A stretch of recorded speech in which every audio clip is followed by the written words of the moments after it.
ভাষা শেখা শুধু প্রয়োজন নয়, এটা যেন ভালোবাসারও এক অনন্য প্রকাশ।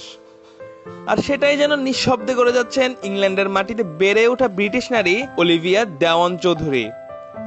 সম্পর্কে তিনি বাংলাদেশ জাতীয় দলের হয়ে খেলা ফুটবলার হামজা দেওয়ান চৌধুরীর স্ত্রী। সম্প্রতি ইনস্টাগ্রামের এক স্টোরিতে ভক্তদের প্রশ্ন করেন অলিভিয়া, ছিলেটি ভাষা শেখার আমার এই যাত্রাটা কি তোমাদের সঙ্গে ভাগ করে নেব?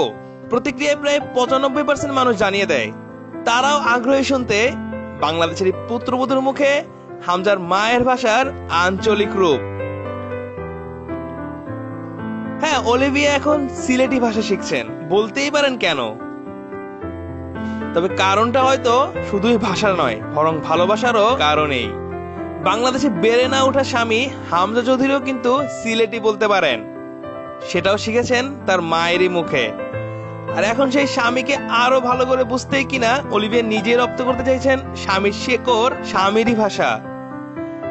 2022 সালে হামজাকে বিয়ে করেন অলিভিয়া। বিয়ের পর শুধু নামই নয়, পাল্টেছেন তার পরিচয়ও। ধর্মান্তরিত হয়েছেন মুসলিম।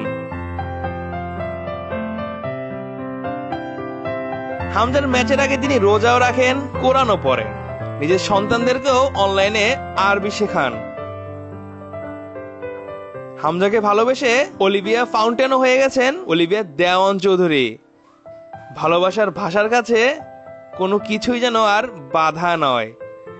গত মার্চে বাংলাদেশে আসার সময় বিমানবন্দরে দাঁড়িয়ে তিনি বলেছিলেন, আমি একটু একটু বাংলা বুঝি। হাসতে হাসতে বলেছিলেন, পিচ্চি পিচ্চি। ছোট্ট হলেও যেন গভীর ছিল সেই উচ্চারণ। আছে মেয়েটি শুধু বাংলা নয়, সিলেটি শেখার চেষ্টায় যেন পুরো বাংলাদেশের হৃদয় ছুঁয়ে গেলেন। সামাজিক যোগাযোগ মাধ্যমে তিনি জানাচ্ছেন নিজের শেখার অগ্রগতি। আর বাংলাদেশি দর্শকরা অপেক্ষায় কবে তার মুখে শুনতে পাবেন সিলেটি ভাষার কোমল টান।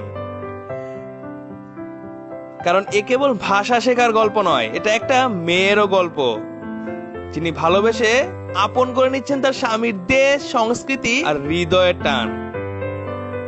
হামজার সঙ্গে সিলেটি ভাষায় কথা বলবেন অলিভিয়া, এমন এক দৃশ্যের জন্য যেন অপেক্ষা করছে গোটা বাংলাদেশ।